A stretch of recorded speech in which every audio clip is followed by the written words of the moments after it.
لن یصلوا الیک، یہ لوگ آپ تک نہیں پہنچ سکیں گے ہرگز۔ فاسر باہلک بقطع من اللیل، تو اپنے گھر والوں کو رات کے کسی حصے میں لے کر نکل جائیے۔ ولا یلتفت منکم احد، اور تم میں سے کوئی بھی پیچھے مڑ کر نہ دیکھے، الا امرأتک، سوائے آپ کی بیوی کے۔ لوط علیہ السلام کی بیوی بھی نافرمان تھی، اس کے لیے بھی عذاب کا فیصلہ ہوا۔ انہ مصیبھا ما اصابہم، اس بیوی کو بھی پہنچنے والا ہے وہ جو ان کو پہنچنے والا ہے۔ ان موعدہم الصبح، بے شک ان پر عذاب کے وعدے کا وقت صبح ہے۔ الیس الصبح بقریب، کیا صبح نزدیک ہی نہیں ہے؟ اب یہ عذاب کا فیصلہ ہو گیا، اور لوط علیہ السلام کو ان کے گھر والوں سمیت، جن میں بیٹیاں ان کی شامل تھیں، نکلنے کی تلقین اللہ کی طرف سے کر دی گئی۔ فلما جاء امرنا، بس جب ہمارا حکم آیا، جعلنا عالیہا سافلہا، ہم نے ان کے بلند کو پست کر دیا، مراد پوری بستی کو الٹ دیا۔ وَأَمْطَرْنَا عَلَيْهَا حِجَارَةً مِّن سِجِّيلٍ مَّنضُودٍ، اور ہم نے برسائے ان پر پکی ہوئی مٹی کے پتھر مسلسل لگاتار۔ مُصَوَّمَةً عِندَ رَبِّكَ، وہ تمہارے رب کے پاس سے نشان زدہ کیے گئے تھے، مخصوص پتھر تھے جو اس بستی پر برسائے گئے۔ بستی کو الٹا بھی گیا، پتھروں کی بارش بھی برسائی گئی، اور اس کو بحر مردار ڈیڈ سی میں غرق بھی کیا گیا۔ وما ہی من الظالمین ببعید، اور یہ بستی ظالموں سے کچھ دور نہیں ہے۔ مشرکین کے راستوں میں یہ بستی آتی تھی، ان کو متنبہ کیا جا رہا ہے کہ اگر تم بھی مخالفت حق پر ڈٹے رہے تو ایسا انجام تمہارا بھی ہو سکتا ہے۔ اس کے بعد اب 8واں رکوع شروع ہو رہا ہے، اس میں شعیب علیہ السلام کے قوم کا ذکر آ رہا ہے۔ وَإِلَىٰ مَدْيَنَ أَخَاهُمْ شُعَيْبًا، اور مدین کی طرف ان کے بھائی شعیب علیہ السلام کو بھیجا۔ قَالَ يَا قَوْمِ اعْبُدُوا اللَّهَ مَا لَكُم مِّنْ إِلَٰهٍ غَيْرُهُ، انہوں نے کہا کہ اے میری قوم، اللہ کی عبادت کرو، اس کے سوا تمہارا کوئی معبود نہیں۔ وَلَا تَنْقُصُوا الْمِكْيَالَ وَالْمِيزَانَ، اور ناپ تول میں کمی نہ کرو۔ إِنِّي أَرَاكُمْ بِخَيْرٍ، بے شک میں تمہیں خوشحال دیکھتا ہوں۔ وَإِنِّي أَخَافُ عَلَيْكُمْ عَذَابَ يَوْمٍ مُحِيطٍ، اور بے شک میں تم پر ایک گھیر لینے والے دن کے عذاب سے ڈرتا ہوں۔ لوط علیہ السلام کی قوم میں شرک کے بعد ہم جس پرستی کی برائی آئی تھی، اس قوم میں شرک کے ساتھ ساتھ ناپ تول میں کمی، یعنی معاشی سطح پر برائی پیدا ہو گئی تھی۔ تو اللہ کے رسول حضرت شعیب علیہ السلام ان کو خبردار کر رہے ہیں عذاب سے۔ وَيَا قَوْمِ أَوْفُوا الْمِكْيَالَ وَالْمِيزَانَ بِالْقِسْطِ، اور اے میری قوم، انصاف سے ناپ تول پورا کرو۔ وَلَا تَبْخَسُوا النَّاسَ أَشْيَاءَهُمْ، اور لوگوں کو ان کی چیزیں گھٹا کر نہ دو۔ وَلَا تَعْثَوْا فِي الْأَرْضِ مُفْسِدِينَ، اور زمین میں فساد مچاتے نہ پھرو۔ بقیت اللہ خیر لکم، اللہ کا دیا ہوا جو بچ رہے بہتر ہے تمہارے لیے، ان کنتم مؤمنین، اگر تم ایمان لانے والے ہو۔ ذرا ناپ تول میں کمی کر کے انسان کتنا کما لے گا، لیکن یہ حرام ہے اس کے لیے اور بربادی کی طرف لے جانے والا ہے۔ لیکن اس کے مقابلے میں جو اللہ نے عطا فرمایا حلال طریقے پر قناعت کے ساتھ، چاہے کم ہو، وہی بندہ مومن کے لیے بہتر ہے۔ اللہ ہمیں حرام سے بچنے کی توفیق عطا فرمائے، اور اس کے حلال کی توفیق عطا فرمائے، اور اس پر قناعت کرنے کی توفیق عطا فرمائے۔ وما انا علیکم بحفیظ، اور میں تم پر نگہبان نہیں ہوں۔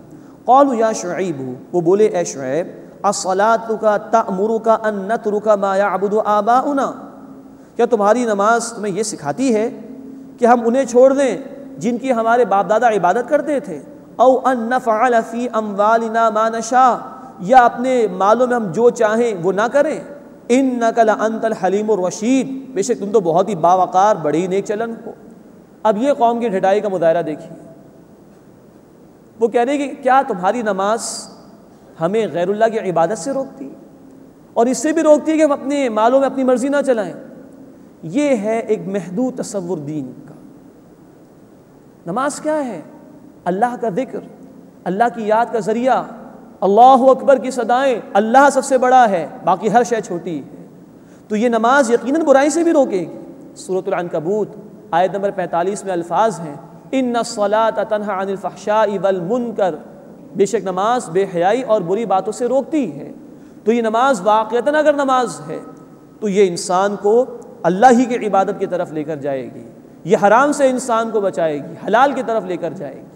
تو ان کی قوم کا بھی یہ محدود تصور تھا جس کو قرآن نے بیان کیا کہ کیا اے شعیب تمہاری نماز ہمیں دوسروں کی عبادت کرنے سے روکتی ہے جو اللہ کے سوا ہے، یا ہمیں اس سے منع کرتی ہے کہ ہم جو چاہیں وہ کریں؟ تو نوٹ فرمائیے کہ ہمارے دین میں نماز کے ذریعے سے ہی بندہ مومن کی زندگی کے شب و روز طے ہوتے ہیں۔ اور یہ نماز اس کو اچھائی کی طرف لے کر جاتی ہے۔ اللہ ہمیں اپنی نمازوں کی حفاظت کرنے کی توفیق عطا فرمائے اور اس کے تقاضوں پر عمل کرنے کی توفیق عطا فرمائے۔ قال یا قوم ارائیتم، انہوں نے کہا کہ اے میری قوم ذرا دیکھو، ان کنت علی بینۃ من ربی، کہ میں اپنے رب کی طرف سے اگر روشن دلیل پر ہوں، ورزقنی منہ رزقا حسنا، اور اس نے مجھے اپنی جانب سے عمدہ رزق عطا فرمایا ہے، وما اريد ان اخالفکم الی ما انہاکم عنہ، اور میں نہیں چاہتا کہ خود اس کی خلاف ورزی کروں جس سے تمہیں روکتا ہوں۔ مجھے اللہ نے نبی بنایا ہے، اللہ نے مجھے رسالت سے سرفراز فرمایا ہے، اس کی تعلیمات میرے پاس موجود ہیں، تو کیا میں تمہیں جس چیز کی دعوت دوں خود اس کی خلاف ورزی کر لوں؟ یہ ممکن نہیں ہے۔ ان اريد الا الاصلاح ما استطعت، میں تو صرف اصلاح چاہتا ہوں جس قدر مجھ سے ہو سکے، وما توفیقی الا باللہ، اور میری توفیق تو اللہ ہی کی جانب سے ہے، علیہ توکلت، میں نے اسی پر بھروسہ کیا، والیہ انیب، اور اسی کی طرف میں رجوع کرتا ہوں۔ ویا قوم لا یجرمنکم شقاقی، اور اے میری قوم تمہیں میری ضد آمادہ نہ کر دے، ان یصیبکم مثل ما اصاب قوم نوح او قوم ہود او قوم صالح، کہ تمہیں عذاب پہنچے اس جیسا جو پہنچا قوم نوح یا قوم ہود یا قوم صالح۔ دیکھو میری مخالفت کے اندر حق کو نہ چھوڑ دینا، اور میری مخالفت کی وجہ سے کہیں ایسا نہ ہو کہ تم پر اللہ کا عذاب آ جائے۔ بعض اوقات کچھ لوگ، جو شخص دعوت پیش کر رہا ہوتا ہے، اس کی مخالفت کی وجہ سے، اس سے ذاتی دشمنی کی وجہ سے حق سے دور ہو جاتے ہیں، اس سے روکا گیا اس مقام پر۔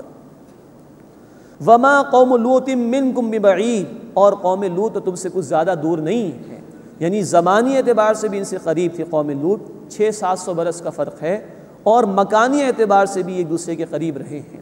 واستغفروا ربکم ثم توبوا الیہ، اور اپنے رب سے بخشش مانگو اور پھر اس کی طرف رجوع کرو۔ ان ربی رحیم ودود، بے شک میرا رب رحم فرمانے والا، محبت فرمانے والا ہے۔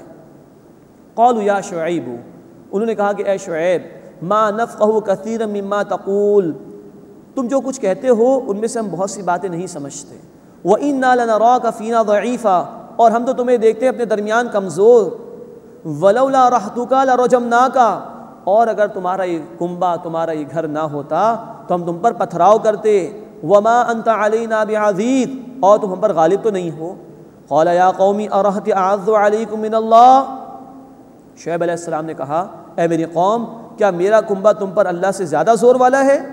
وَاتَّخَذْتُمُوهُ وَرَاءَكُمْ ظِهْرِيًّا، اور تم نے اسے اپنے پیٹھ کے پیچھے ڈال دیا ہے۔ إِنَّ رَبِّي بِمَا تَعْمَلُونَ مُحِيطٌ، بے شک میرا رب جو کچھ تم کرتے ہو اس کا احاطہ کیے ہوئے ہے۔ اب یہ ان کی قوم کا ذکر آ گیا۔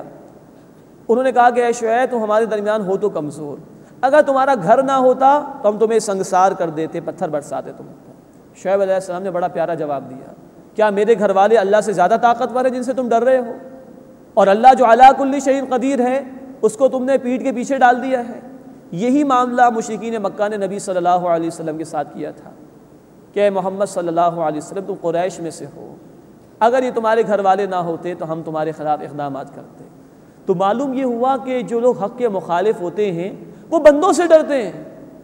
شعیب علیہ السلام کے گھر والوں سے تو ڈر رہے، اللہ سے نہیں ڈر رہے جو علی کل شیء قدیر ہے۔ تو دین کی مخالفت، حق کی مخالفت انسان کو اتنا بزدل بنا دیتی ہے کہ وہ انسانوں سے ڈرتا ہے جو اس کی طرح کے انسان ہیں، اللہ سے نہیں ڈرتا۔ اب چیلنج کا انداز آ رہا ہے، وَيَا قَوْمِ اعْمَلُوا عَلَىٰ مَكَانَتِكُمْ، اور اے میری قوم تم اپنی جگہ کام کرتے رہو، انی عامل، میں بھی عمل کرنے والا ہوں۔ سوف تعلمون، تم ان قریب جان لوگے، من یأتیہ عذاب یخزیہ ومن ہوا کاذب، کس پر وہ عذاب آتا ہے جو اس کو رسوا کر دے گا اور کون جھوٹا ہے۔ وارتقبوا، اور تم انتظار کرو، انی معکم رقیب، میں بھی تمہارے ساتھ انتظار کرنے والا ہوں۔ ولما جاء امرنا، اور جب ہمارا حکم آیا یعنی عذاب کا فیصلہ، نجینا شعیب والذین آمنوا معه برحمت منا، تو ہم نے شعیب علیہ السلام کو اور جو لوگ ان کے ساتھ ایمان لائے تھے انہیں اپنی رحمت سے بچا لیا۔ وَأَخَذَتِ الَّذِينَ ظَلَمُوا الصَّيْحَةُ، اور جن لوگوں نے ظلم کیا انہیں ایک چنگھاڑ نے آ لیا، زوردار آواز، اور اس سے فنا کر دیے گئے۔ فَأَصْبَحُوا فِي دِيَارِهِمْ جَاثِمِينَ، سو انہوں نے صبح کی اپنے گھروں میں اوندھے پڑے رہ گئے، یہ حالت ہو گئی ان کی۔ کَأَن لَّمْ يَغْنَوْا فِيهَا، گویا وہاں بسے ہی نہیں تھے، بالکل مٹا دیا اللہ تعالیٰ نے۔ الا بعدا لمدین، آگاہ ہو جاؤ مدین والوں کے لیے پھٹکار ہے۔